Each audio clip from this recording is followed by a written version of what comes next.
l'activité économique de l'entreprise. Je crois qu'on s'interrompt à peu près d'1 heure, mais je pense que nos clients nous pardonneront. Et puis les résultats sont suffisamment bons aujourd'hui pour qu'on puisse se le permettre. Et puis le débat public, je crois, le justifie. Je voudrais vous faire une confidence, Monsieur Macron. En début d'année, lorsque nous adressons nos vœux à nos salariés et à nos adhérents, on prend des engagements. Moi, j'avais pris l'engagement, en début d'année, de recevoir ici le futur président de la République. Je ne vais pas vous mentir, pour que cette prophétie ait des chances de se réaliser, nous avions invité d'autres candidats. Pas tout le monde, je vous rassure, on a fait quand même une sélection. Et vous êtes le seul à avoir répondu par votre présence aujourd'hui. Donc je voulais vous dire que vous avez une raison de plus de briguer cette présidence, c'est d'éviter de me faire mentir. Voilà, c'est un très bon critère. Alors, nous avons fait... Alors, vous avez souhaité dialoguer avec nos salariés librement et directement, et vous en aurez l'occasion, si je peux dire quelques mots sur cette entreprise que vous nous faites l'honneur de visiter aujourd'hui. C'est un pari que de décider de fabriquer les produits qu'on distribue. C'est aussi un pari que de décider d'ouvrir son usine en France et non pas dans une terre de délocalisation. Chris Group a relevé ces 2 défis et est passé en tête de son marché, puisque nous sommes devenus leaders sur le marché de l'optique et nous nous attaquons maintenant au marché de l'audio-prothèse. Et donc pour nous, c'est extrêmement important. Nous n'aurions pas pu faire ce que l'on a réussi à faire si les équipes, dont vous avez ici un échantillon, si je puis m'exprimer ainsi, n'avaient pas décidé tous les jours de donner le meilleur d'elles-mêmes. Et j'en profite pour vous en remercier. Vous savez, Monsieur Macron, probablement qu'il existe une devise qui dit que les salariés heureux font les clients heureux qui font les actionnaires heureux. Et donc on essaye d'appliquer au jour le jour ce principe, et je dois vous dire que jusqu'à présent, ça ne nous a pas trop mal réussi. Bienvenue, et j'aimerais qu'on vous applaudisse et qu'on vous donne l'occasion de vous exprimer.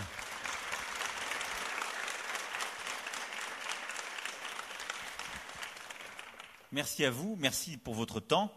On va être efficace et je ferai un mot aux clients mécontents ou rupture de qualité. Puis merci pour votre accueil et l'invitation en effet qui a été faite aux différents candidats et je suis très heureux d'y répondre. Je vais juste dire quelques mots de ce que vous illustrez à mes yeux et de la politique que je défends et puis surtout je répondrai à toutes vos questions.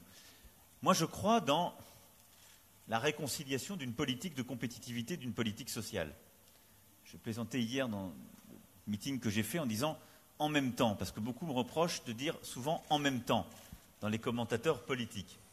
Mais vous êtes une entreprise de l'en même temps, parce que vous êtes en même temps efficace avec des bons résultats économiques et efficace socialement avec des gens heureux, un équilibre. Moi je suis assez bluffé, alors sauf à ce que ce soit un village Potemkin et qu'on ait présélectionné tous les gens que j'ai croisés, j'ai pas arrêté de poser les questions. Ça se passe bien, vous êtes contents, etc. Les gens sont contents ici. En tout cas, tous ceux que j'ai vus. Pourquoi ? Parce que quand il y a une performance économique, il y a de la performance sociale. Et quand il y a une entreprise qui innove socialement, où il y a du partage de la valeur ajoutée de ce qu'on crée, ça se ressent dans la performance économique. Et donc, c'est pour ça que, premièrement, je suis favorable à une politique économique, et c'est ce que je vais chercher à porter, si je suis élu demain, qui permet de défendre les marges des entreprises et ce qu'on appelle la compétitivité, parce que c'est la clé pour pouvoir investir et embaucher. Vous disiez tout à l'heure que vous avez bénéficié du CICE qui vous a aidé à investir. Moi, je souhaite qu'on le transforme en baisse de charge dans la durée, de 6 points de charge jusqu'à 2 SMIC et demi, 10 points de charge en moins au niveau du SMIC, et qu'on puisse baisser l'impôt sur les sociétés à 25%. Parfois, j'entends dans le débat public, on dit c'est un cadeau aux entreprises. Non, ce n'est pas un cadeau. L'entreprise, c'est le lieu où on travaille, où on investit, où on embauche. Et donc, c'est ce qui permet derrière, justement, de redéployer cet argent en investissement et en embauche. Deuxième chose, une fois qu'on a ça, est-ce que la machine est l'ennemi du salarié ? Alors, j'ai compris qu'il ne fallait pas que je m'aventure du côté du coloriage, parce que là, c'est absolument impossible de l'automatiser. Je plaisante pour rassurer la dame qu'on a vue tout à l'heure, Liliane, mais pour le reste, on voit bien que la machine, c'est aussi ce qui permet de relocaliser de l'emploi. C'est-à-dire que la robotisation, la machine, le développement, l'investissement productif, c'est ce qui permet de garder de l'emploi en France ou d'en recréer. Et donc, en l'espèce, pour vous, de rapatrier de l'emploi qui était naguère en Asie. Il y a 5 ans, c'était de l'emploi thaïlandais qu'on a remis en France en investissant dans les machines qu'on a pu voir tout à l'heure.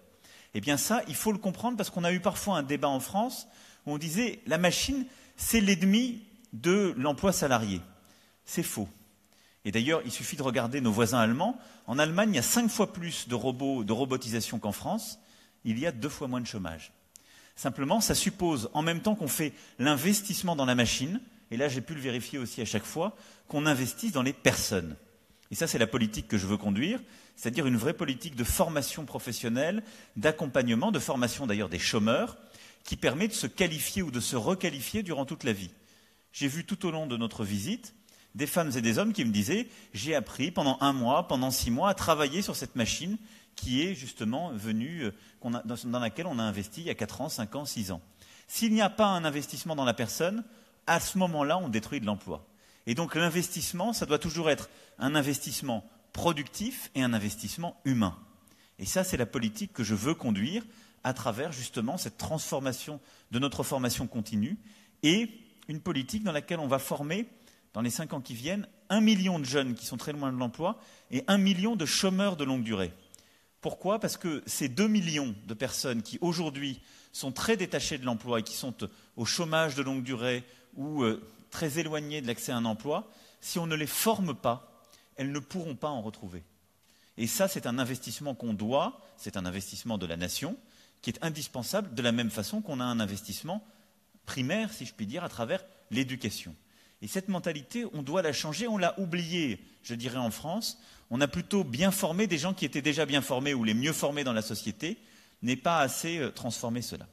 Et puis le dernier point, tout ça, ça fonctionne, et j'ai pu le voir avant de vous laisser la parole, c'est là-dessus que je conclurai, quand il y a de la confiance. Et je trouve que ce qu'on ressent, parce que j'ai visité quelques entreprises, je dois vous le confier, on sent quand il y a de la confiance, quand il y a un bon dialogue social. Ici, en plus, vous avez une structure coopérative dans la détention du capital qui change aussi beaucoup les choses. Quand il y a un bon dialogue social, il y a un bon fonctionnement.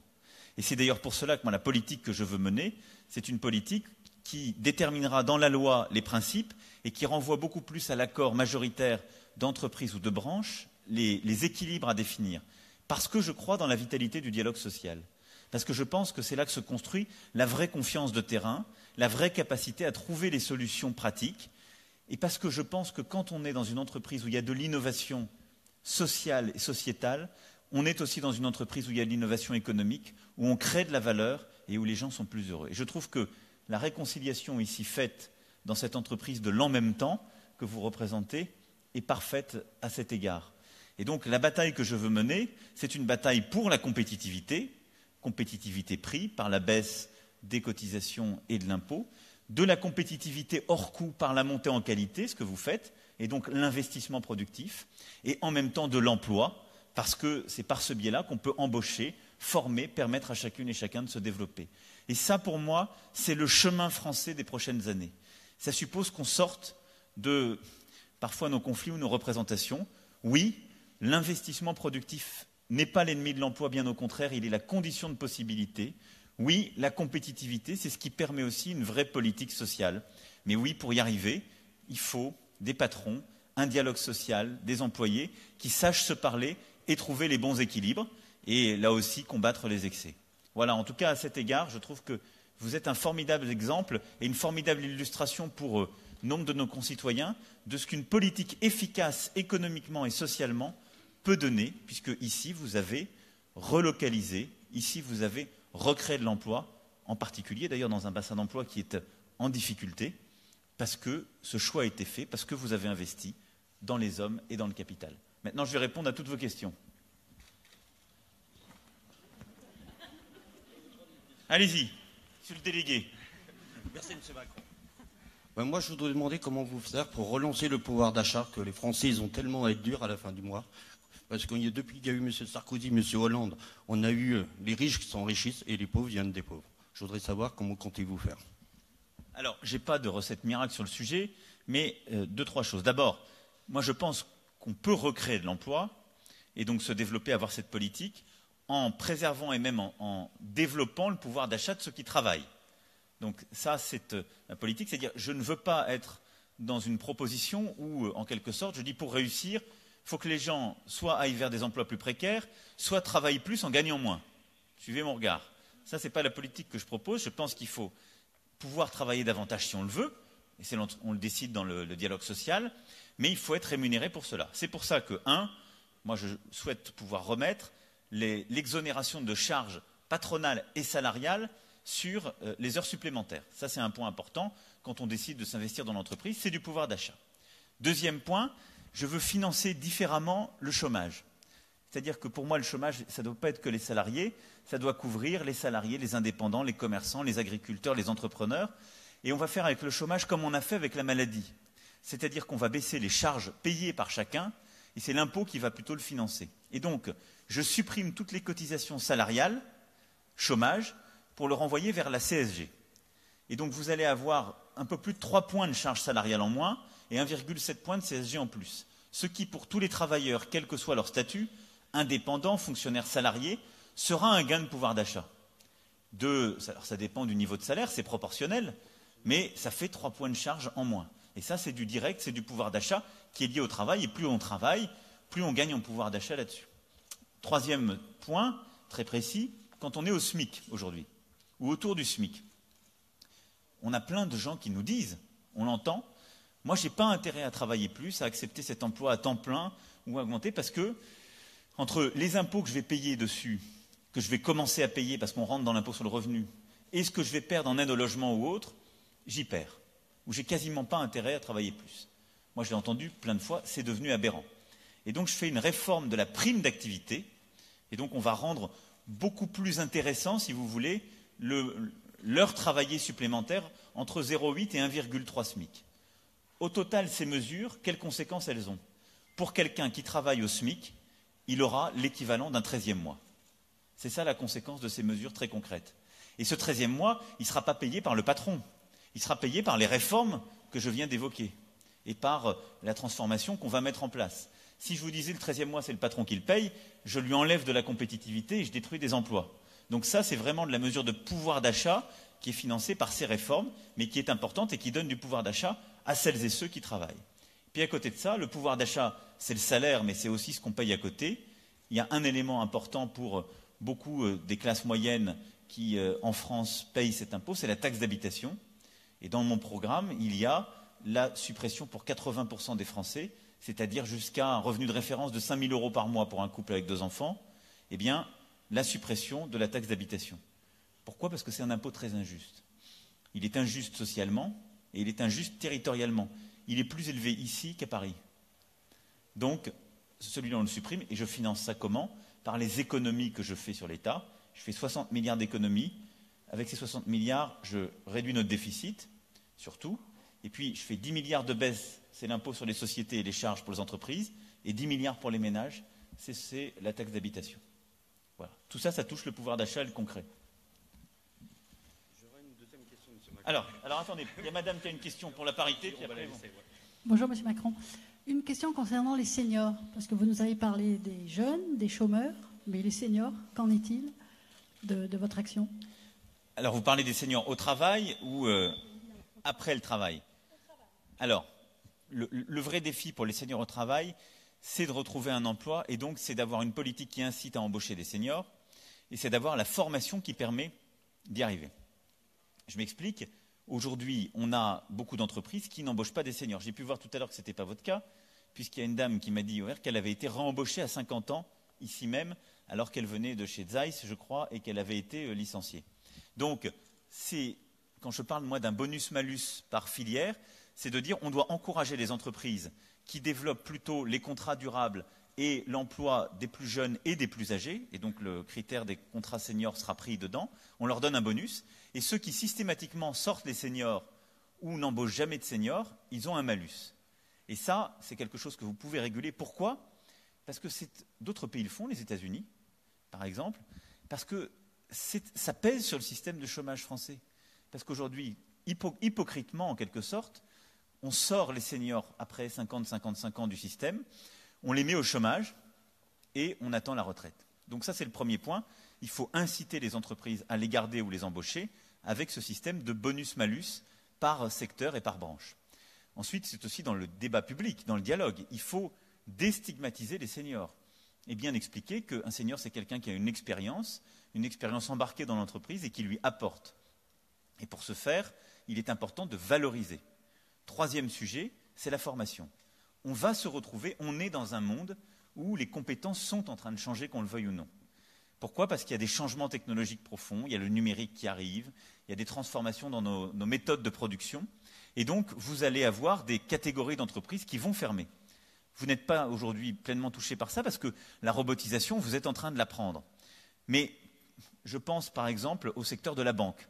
Ceux qui font de la vente, par exemple, ou qui sont au guichet de la banque, les robots, les logiciels, les algorithmes arrivent et sont en train de détruire beaucoup d'emplois. Eh bien là, pour défendre les seniors, il faut pouvoir les reformer. Et notre système de formation professionnelle, il ne forme plus les gens à partir d'un certain âge, ou il les forme très mal pour passer d'un secteur, d'une catégorie d'activité à l'autre. La réforme que je veux porter de la formation professionnelle, elle va justement permettre cela en investissant sur ces derniers et en leur permettant de complètement changer de cursus et d'avoir une formation de 6 mois, 1 an si besoin. Voilà. Est-ce qu'il y a d'autres questions ? Je donne la parole à madame, puis je vous la rends. Allez. Rebonjour. Moi, j'ai une question. Le fait que les entreprises reviennent en France ou relocalisent en France, ce n'est pas uniquement une question de charge. Il y a aussi tout un aspect administratif qui est extrêmement lourd pour les entreprises quand elles veulent se réimplanter, quand elles veulent ouvrir une voie de chemin de fer, accéder à un accès fluvial, etc. Est-ce que vous avez prévu pour les entreprises qui veulent s'implanter en France de simplifier toutes ces démarches administratives ? Alors, oui. Ce qui est vrai, c'est que ça existe déjà. C'est ce que fait, par exemple, Business France. Moi, j'ai été en charge de cette politique. L'attractivité, on a aujourd'hui un guichet qui permet de faciliter la vie pour un investisseur ou une entreprise qui s'implante. C'est paradoxalement beaucoup plus difficile pour une entreprise qui est déjà française, comme la vôtre, et qui est en train de se réorganiser, qui va implanter un nouveau site, parce qu'elle ne passe pas par le guichet que va prendre une entreprise autrichienne ou japonaise qui décide d'arriver pour la première fois. Bon. Donc ça, c'est le premier plan. Ce même guichet unique, il faut le généraliser à toutes les entreprises, y compris les françaises qui veulent relocaliser. Et ça, aujourd'hui, on ne le fait pas. Le deuxième point, c'est que pour tout le monde, de toute façon, on doit faciliter les choses. Alors, nos règles, elles sont le fruit de quoi ?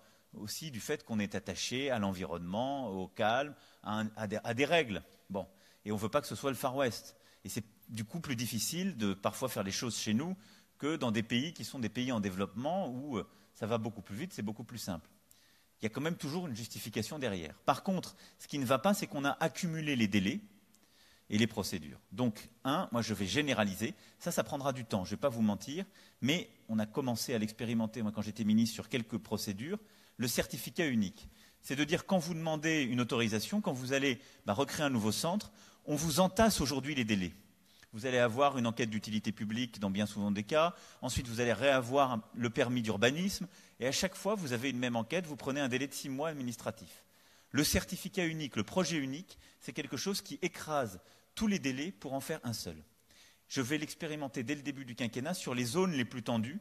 En particulier, on a besoin de développer du logement et des entreprises, la région Île-de-France en faisant partie, parce que là, on perd un temps fou et c'est de la perte économique. C'est de la perte d'activité et c'est aussi de la perte de bien-être parce que c'est des gens qui n'arrivent pas à s'installer ou trouver un emploi. Deuxième chose qui est importante pour le cas que vous citez, c'est le droit à l'erreur. Et ça, moi, j'y crois beaucoup dans le rapport à l'administration. Il y a beaucoup de règles, mais il faut pouvoir s'acclimater à celles-ci et changer la relation entre l'administration et les entreprises, l'administration et les usagers. Et le droit à l'erreur, ça, je le ferai passer dès l'été. Qu'est-ce que ça veut dire ? Ça veut dire que quand l'administration contrôle, eh bien, pour le premier contrôle, sauf si c'est un cas grave, que ça relève du pénal ou de la mise en danger de la vie d'autrui, eh bien, l'administration, elle conseille d'abord. Elle vous dit, j'ai contrôlé, vous avez 10 problèmes dans les procédures, voilà comment il faut faire. Mais elle ne va pas vous mettre de pénalité. Elle ne va pas vous pénaliser ou vous mettre des charges extrêmement importantes à cause de cela. Comme c'est la première fois, elle va vous conseiller et elle vous dit, voilà, il faut corriger les choses de cette façon. Et à ce moment-là, c'est au deuxième contrôle qu'elle peut vous donner une amende. Les Britanniques font ça, ça marche formidablement bien. Et ça fait que ça développe plutôt des entreprises. C'est un conseil au développement, mais c'est une vraie transformation dans la relation entre l'administration et les entreprises et le monde du travail. Mais on en a besoin. Et je pense qu'aujourd'hui, bien souvent d'ailleurs, on est dans ce cas un peu shadowkien, si je puis me permettre, où l'État dépense beaucoup d'argent pour aider des entreprises à se développer, et les services de l'État, parfois, font beaucoup de mal à la même entreprise par les contrôles, et parce que, boum, d'un seul coup, ils lui mettent une sanction. Donc, on doit accompagner celles et ceux qui font quelque chose, sauf sur des cas très graves. Donc, voilà tout ce qu'il faut faire par rapport à la complexité administrative et ce que je veux mettre en place. Vous avez regagné un tour de piste. Je vous remercie, M. Macron. Est-ce que vous allez revoir aussi la loi travail et le départ à la retraite? Alors, la loi travail, il y a eu beaucoup de débats sur ce sujet. Ça venait à la fin d'un quinquennat. C'était, moi, je pense, dans un débat très passionné. Moi, ce que je souhaite faire sur le travail, je l'ai dit, c'est d'avoir une structure beaucoup plus simple. Je ne veux pas rentrer dans une rizière sur tel ou tel sujet. Moi, je veux qu'on garde dans la loi les grands principes. Notre code du travail est devenu illisible, et du coup, comme il est illisible, il ne protège plus. Il ne protège plus, pourquoi? Parce que quand une entreprise veut se développer, elle se pose la question de savoir comment le comprendre, qu'elle vienne de l'étranger ou que ce soit une petite entreprise, et nos salariés sont face à un maquis terrible. Donc les grands principes, je les maintiens dans la loi. La durée légale du temps de travail, l'égalité homme-femme, la discrimination, enfin tous les grands sujets. Et ensuite, je veux beaucoup plus renvoyer à l'accord majoritaire d'entreprise et l'accord majoritaire de branche. C'est-à-dire donner du grain à moudre au dialogue social, mais permettre que les partenaires sociaux puissent définir l'aménagement des règles qui est le plus pertinent pour leur secteur. Pourquoi? Parce que vous, ici, je l'ai vu, vous êtes sur du travail posté avec des machines, c'est robotisé. Ce n'est pas du tout la même logique que des salariés qui vont être dans une entreprise de 9 salariés dans le BTP. Ce n'est pas du tout la même réalité. Ou dans le textile, ou dans le numérique, où il n'y a pas du tout le même rapport à la pénibilité, où vous allez avoir des gens qui veulent travailler beaucoup plus, qui sont dans des industries de cycle court, où c'est beaucoup moins pénible. Bon. Or, aujourd'hui, on impose les mêmes règles pour toutes les catégories. Donc, moi, je veux changer cette philosophie, et ce que je veux mettre dès le début du quinquennat en place, c'est vraiment ce changement en profondeur. Donc, je ne reviens pas formellement sur la loi travail, je change la philosophie du droit du travail pour renvoyer beaucoup plus à l'accord majoritaire d'entreprise et à l'accord majoritaire de branche. Ce qui fait que dans des entreprises où il n'y a pas de bon dialogue social, on n'est pas capable de signer un accord majoritaire, donc on reste à la situation actuelle. Et c'est une incitation pour tout le monde à être intelligent. Parce que ça veut dire, si on veut trouver les bons aménagements sur le terrain, il faut se mettre en capacité de le faire pour signer cet accord majoritaire. Et c'est vraiment croire dans le dialogue social. Ensuite, pour la retraite, moi je fais une réforme qui est plus en profondeur. D'abord, je ne reviendrai pas, et dans la réforme, même dans la durée que je mettrai en place, je garderai ce qui a été remis en place en 2012, c'est-à-dire les carrières longues. Pour les gens qui ont commencé à travailler très jeunes, il faut qu'ils puissent partir à 60 ans. Parce que ce sont des gens en plus qui ont connu de la pénibilité vraiment profonde avec d'autres conditions de travail. Ça, c'est un élément de justice. Ensuite, moi, je ne ferai pas dans les 5 ans à venir de changement du départ et de l'âge légal de départ à la retraite. Pourquoi? Parce qu'on a fait déjà plusieurs fois ces réformes. Elles étaient nécessaires pour qu'on équilibre le système de retraite. Dans les 5 ans à venir, on n'en a pas besoin financièrement. Sauf si on dit on fait nos économies sur ceux qui vont bientôt partir à la retraite. Par contre, quand je regarde les choses, les plus jeunes n'ont plus confiance dans le système de retraite. Si vous regardez tous les sondages d'opinion, les 15 dernières années, on a fait plusieurs réformes, droite et gauche. On a plutôt amélioré l'équilibre financier du système de retraite. Mais on a réduit la confiance dans le système de retraite. Les Françaises et les Français pensent que ce système ne marche plus. Et en particulier, les plus jeunes.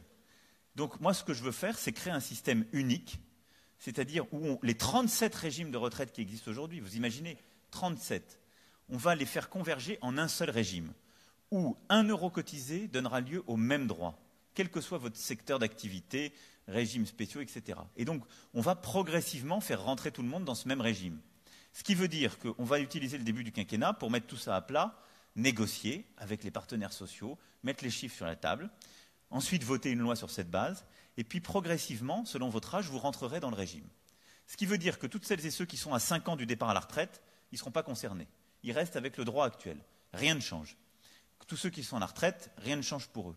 Et puis, tous ceux qui sont à plus de 5 ans, ils vont progressivement rentrer dans le régime. Un jeune qui commence à travailler aujourd'hui, il sera dans ce régime unique. Quelqu'un qui a 6 ans de la retraite, il aura 1 an dans le nouveau régime, vous voyez ? Et on va faire rentrer tout le monde dans un régime beaucoup plus simple, beaucoup plus transparent, et qui après se pilotera de lui-même, si je puis dire, et intégrera la prise en compte de vos propres trajectoires.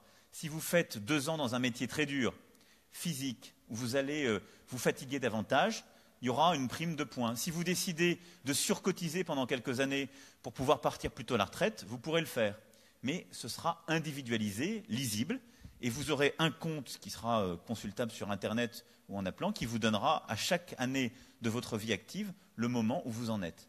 C'est ce qu'ont fait les États du nord de l'Europe, et ça marche très bien, et ça a recréé beaucoup de confiance dans le système. Donc voilà sur ces 2 points ce que je ferai. Est-ce qu'il y a encore une question? Oui, ah pardon, c'était vous, excusez-moi, je pensais que vous... Si vous faites gagner Jean-Pierre Champion son pari dans les quelques semaines qui viennent, quelle serait votre toute première mesure? Il n'y aura pas de en même temps dans cette hypothèse de travail, donc on sort un peu du cadre. La toute première mesure que vous estimez importante pour la France ou les Français? Sur le plan économique et social? Quelle que soit la nature de la mesure, si on avait la toute première que vous avez aujourd'hui. Il y en a une que je prendrai sans doute tout au début, parce que le calendrier l'impose, puisque 6 semaines après l'élection, il y a les législatives, c'est le projet de loi de moralisation de la vie politique. Pourquoi? Parce que je veux que les parlementaires qui seront élus 6 semaines plus tard soient tous élus avec le projet de loi qu'ils auront à voter déjà présenté au Conseil des ministres. Donc ce projet de loi qui interdira le cumul, les conflits d'intérêts, qui clarifiera les règles de notre vie politique et publique, sera déposé dès le début par clarté. Bon. Donc ça, c'est vraiment le tout premier, pour des raisons techniques, parce que je veux qu'il passe dans les tout premiers conseils des ministres, avant même les législatives. Et après, il y a 2 choses sur le plan économique que je ferai dès le début, et ça qui seront faites à l'été. La réforme droit du travail que j'évoquais pour le dialogue social, et le droit à l'erreur. Pourquoi? Parce que le droit à l'erreur, il faut le faire tout de suite. Parce qu'il faut changer brutalement les habitudes de l'administration, et le faire très profondément, et que tous les ministres qui arrivent et les fonctionnaires que vous allez renommer soient dans cette perspective et ce rapport avec la vie économique et sociale. C'est fondamental. Voilà. Ah ben, allez, une dernière. Merci. Je vais vous demander si, selon vous, il est possible de grandir avec l'Europe dans l'intérêt de tous les pays membres, sachant que beaucoup de gens aujourd'hui, ce n'est pas forcément la réalité, mais en tout cas beaucoup de gens aujourd'hui voient que l'Europe, c'est une énorme usine à gaz qui se déplace très très lentement. D'abord, il faut toujours rappeler que l'Europe, l'Union européenne, c'est ce qui nous fait vivre depuis 70 ans dans la paix, la prospérité et la liberté. Si on ne le rappelle pas, on finit par l'oublier. Je dois avoir à peu près le même âge. Notre génération, mais la plupart des gens que je vois là, nos générations n'ont pas connu la guerre. Ce n'est pas une raison pour l'oublier. Notre continent n'avait jamais connu une telle période de paix. Jamais. Prenez l'histoire de l'Europe sur les 2000 années passées, il y avait toujours eu des guerres en permanence. C'est ça l'Union européenne, d'abord et avant tout. Donc moi je ne veux pas le retour au nationalisme parce que c'est bien pire. Ensuite, si l'Europe s'est un peu affaissée, est devenue un élément compliqué, bureaucratique qui ne protège plus, c'est de notre faute. C'est parce qu'on l'a laissé faire. L'Europe, c'est un consentement souverain des États membres. C'est nous l'Europe. Bruxelles, c'est nous, c'est trop facile. Combien de fois on peut venir devant vous là et dire « il n'y aurait que moi, je vous réglerai le problème, c'est Bruxelles ». Bruxelles, c'est nous. Si on décide que ça change, on le fait changer. Ça n'existe pas sans nous. Donc il faut, oui, une Europe qui s'immisce beaucoup moins dans le quotidien des gens, qui est moins bureaucratique, premier point. Et deuxième point, il faut une vraie Europe qui protège. Et donc, moi je pense qu'on peut refonder l'Europe, lui redonner une dynamique, si sur les grands sujets, on assume d'avoir une politique beaucoup plus volontariste. Moi, modestement, sur un tout petit chantier, quand j'étais ministre de l'Industrie, j'ai tout fait pour défendre notre sidérurgie grâce à l'Europe. Je vous donne un exemple. Les Chinois nous attaquaient avec leur acier. Ils le vendaient en dessous même de la matière première. Si la France, j'aurais pu dire, moi je vais vous défendre, la France, on va retourner aux frontières. Je faisais ça, on était morts. Ça n'avait aucun impact, mais les Chinois nous supprimaient le vin, les produits agroalimentaires, tout ce qu'on vend aujourd'hui en Chine. On est un marché de 60 millions, c'est un marché de plus d'1 milliard. Donc ça n'existe pas. Par contre, l'Europe ne défendait pas notre sidérurgie. Elle était trop lente. Elle n'imposait pas des tarifs anti-dumping. Mais je suis allé me battre à Bruxelles, j'ai convaincu mes partenaires, ça a pris un peu de temps. Maintenant, on a mis en place un dispositif. Tac, dès qu'il y a une attaque, on fait comme les Américains, tarif anti-dumping, ça marche comme aux États-Unis. Nous sommes le même marché que les États-Unis. L'Europe, c'est la même chose. Et donc, sur le numérique, sur l'industrie, sur l'immigration, sur tous ces sujets où il y a des risques qui sont mondiaux, l'Europe, c'est le bon niveau. Et donc, moi je pense que, 1, il faut toujours expliquer d'où on vient et ce qu'est l'Europe. 2, il faut la débureaucratiser et la simplifier.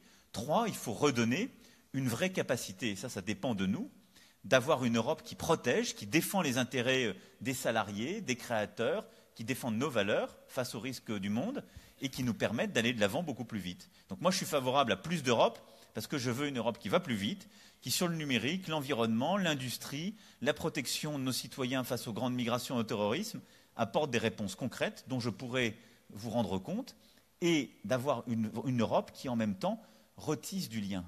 Et là, il y a une vraie politique, c'est dans ce qu'on doit faire dans les 5-10 prochaines années, c'est avoir une vraie feuille de route pour, comme on dit, harmoniser fiscalement et socialement. Parce que l'un des problèmes de l'Europe, ce qui fait que beaucoup aujourd'hui doutent de l'Europe, en particulier des gens justement qui travaillent dans le secteur du BTP ou d'autres, c'est qu'ils se disent l'Europe, c'est des pays à moindre coût, il y a une concurrence déloyale qui se crée, parce qu'on n'a pas suffisamment harmonisé la situation des pays. Et donc cette nouvelle étape, elle doit se faire avec des pays qui auront à cœur de rapprocher leur droit social, leur droit fiscal, pour que ce ne soit pas toujours le moins-disant qui gagne. Et ça, c'est l'ambition qu'on doit avoir. La France a une responsabilité immense. Si on fait les réformes dès cet été, certaines sont difficiles à faire. Ce que je dis sur le droit du travail, c'est une réforme qui sera dure à faire, qu'il faut faire, mais tous et toutes avec l'esprit de responsabilité. Et moi, je pense qu'on peut le faire parce qu'on est un grand pays. Bon, une fois qu'on aura fait ces réformes-là, nous serons plus forts et nous serons en situation de convaincre les autres États membres, en particulier les Allemands, qu'on doit passer une nouvelle étape et qu'en même temps, on doit défendre nos valeurs. Et donc, harmonisation fiscale, harmonisation sociale et Europe qui protège. Mais moi, j'y crois beaucoup parce que sans l'Europe, ce sera le retour au nationalisme. Voilà, messieurs, dames. Bon, moi, je vais filer. Je vais vous laisser travailler, sinon je vais avoir 2 heures d'exemption, donc ça va me coûter très très cher. Mais en tout cas, je vous remercie beaucoup pour votre invitation. J'y ai été très sensible et je suis content d'avoir pu vous visiter. Et je vous remercie de cette discussion. J'espère que je pourrai revenir dans quelques mois, parce que je reviendrai, si la nouvelle est bonne, pour ne pas vous faire mentir, avec d'autres habits, mais la même volonté de convaincre et d'aller de l'avant. Voilà. En tout cas, merci beaucoup pour votre attention. Merci à vous et bon courage. Merci. Merci à vous.